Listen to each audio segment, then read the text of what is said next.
అన్నయ్య మీకోసం ఎవరు వచ్చారు.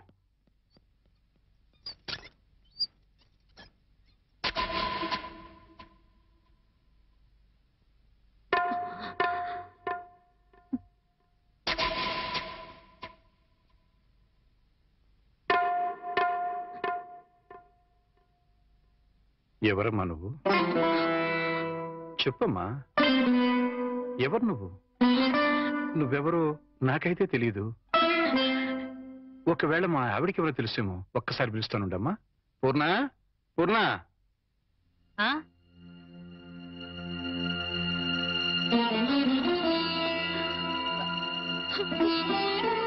ఎవరమ్మా నువ్వు అంటే సమాధానం చెప్పడం లేదు.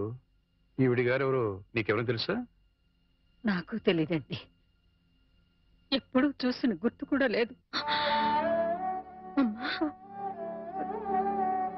నన్నలా పిలవకమ్మా. నన్నలా పిలిచే హక్కు నా కూతురు సీతకొక్కదానికే ఉంది. నీకేం కావాలి? ఏమిటే చూడకపోతే ఆవిడ చాలా ధనవంతురాల్లో ఉంది. ఏదో కావాలని నీ పెంకుటింటి ముందు నిలబడి అడగాల్సిన కర్మ ఆవిడకేం పట్టిందే?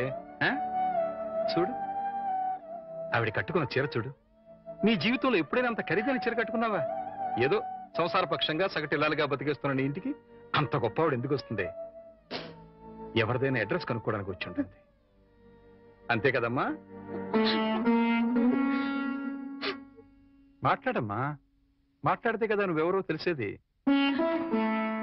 మాట్లాడకుండా ఉంటే ఎలా తెలుస్తుందమ్మా? ఒకవేళ మీ దగ్గర చదువుకున్నమ్మా ఏమో, గుర్తు తెచ్చుకోండి. కాదే, నా దగ్గర చదువుకున్న వాళ్ళకి చదువుతో పాటు సంస్కారం, క్రమశిక్షణ కూడా ఉంటాయి. ఈవిడి గారిని చూస్తుంటే ఆ రెండూ ఉన్నట్టుగా లేవు. అందుకని ఈవిడ నా శిష్యులు కూడా కాదు. చూడమ్మా, మా అమ్మాయి గుడికెళ్లే టైం అయింది. నిన్ను చూస్తే మా అల్లుడికి నీకు సంబంధం ఉందని అనుమానపడే అవకాశం ఉంది. దయచేసి ఇక్కడి నుంచి తొందరగా వెళ్ళిపోమ్మా.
ఏంటి ఇక్కడికి తగలబడ్డావు? నా బాబుని ఎత్తుకుపోదావనా? మా ఆయన్ని లేపుకుపోదావనా? నా ఇంటికి వచ్చినా మా వారితో మాట్లాడినా నరికి పోగులు పెడతాను. సీత, నా మాట కాస్త వింటావా? ఏంటే నీ మాట వినేది? నీలాంటి బజారు దాని మాటలు వినాల్సిన అవసరం నాకు లేదు. ఏ మొహం పెట్టుకుని ఈ ఊరికొచ్చావే? సిగ్గులేని జన్మ, ఎందులో పడి చావాల్సింది.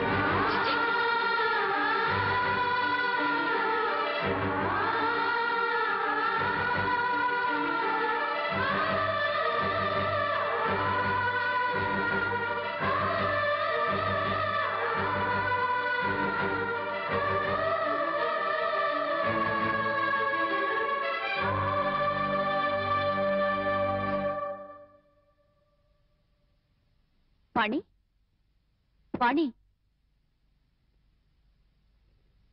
నువ్వు మా ఇంట్లో ఉన్నావని తెలిసి మీ అమ్మ నాన్న వచ్చారు. లోపలికి రమ్మని ఎంత పిలిచినా రావట్లేదు. నీతో మాట్లాడి వెళ్తామని బయటే నుంచున్నారు. నువ్వు వెళ్ళి మాట్లాడిరా.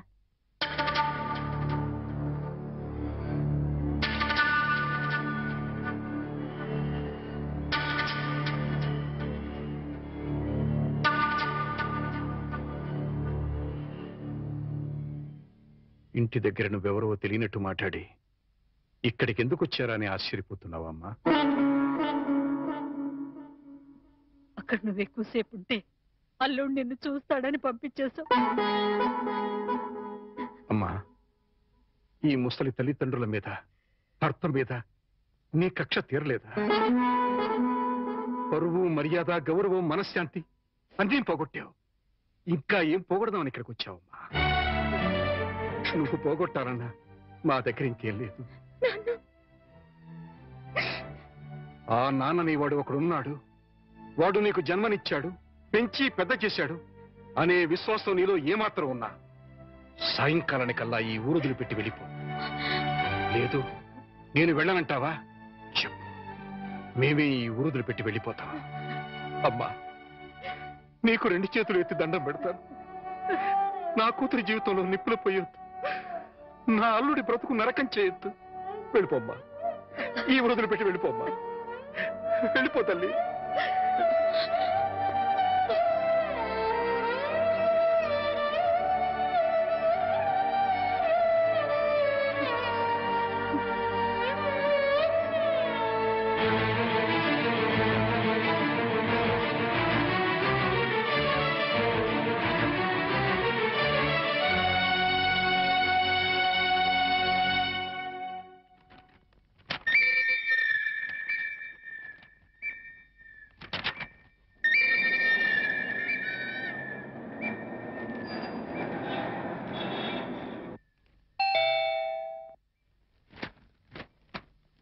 ఎవరు?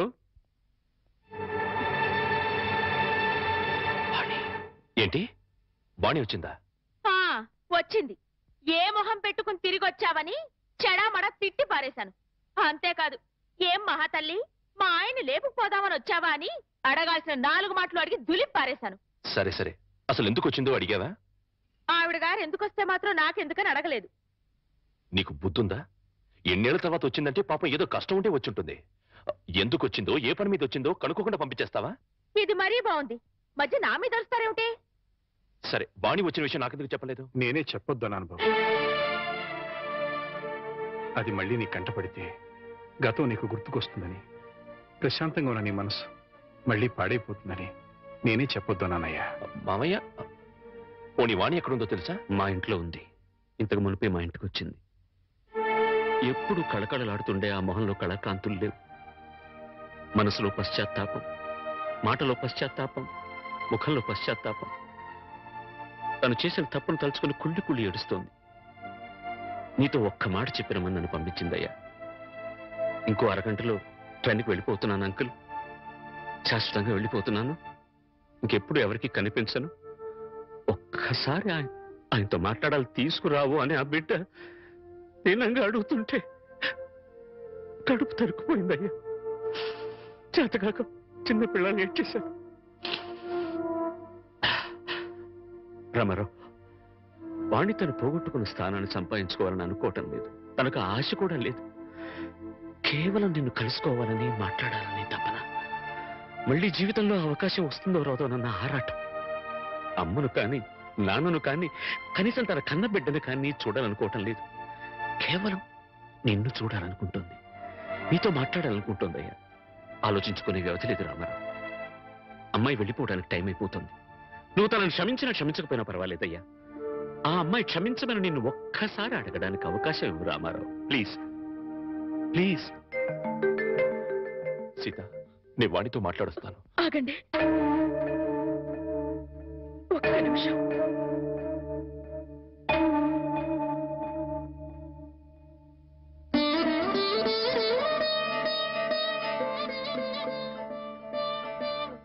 ఆడవాళ్ళు ఎవరొచ్చినా పసుపు కుంకుమ పెట్టి పంపడం ఈ ఇంటి ఆనవాయితీ. ఆవిడ మీకు చేసిన ద్రోహం గుర్తొచ్చి కడుపు మండి తిట్టొచ్చాను. ఈ చీర పెట్టి వీడుకోలు చెప్పిరండి.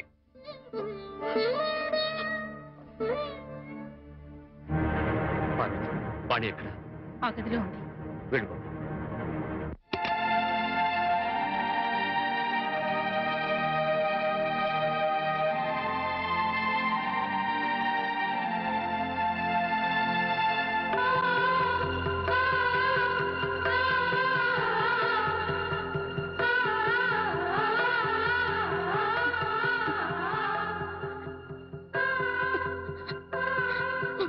వాణి బాగున్నావా?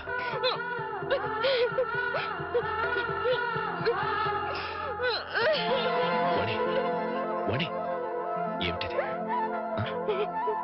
ఇలా కూర్చో.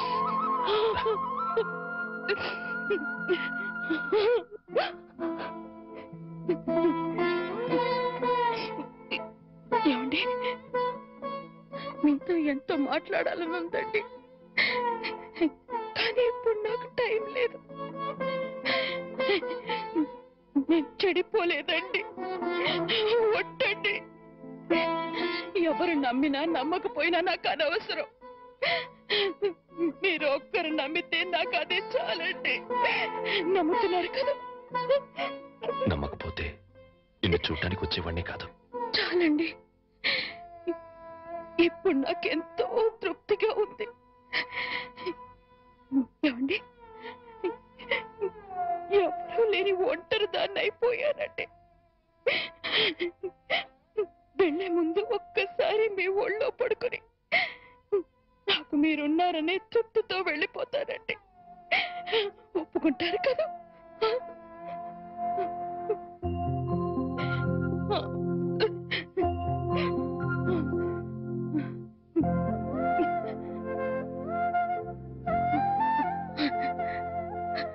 వాణి, ఇంటికి వెళ్దాం పద. అందరూ లేచిపోయిందని నిందలు వేసిన అవేమీ పట్టించుకోకుండా మళ్ళీ నన్ను మీ జీవితంలోకి ఆహ్వానించే పెద్ద మనసు మీకున్నా వచ్చే అర్హత నాకు లేదండి. కార్లు, బంగ్లాలు, నగలు, కోట్లు కావాలన్న పిచ్చిలో వాటన్నిటినీ మించిన మిమ్మల్ని వదిలి వెళ్ళిపోయానండి. నా జీవితాన్ని నేనే నాశనం చేసుకుంటాను.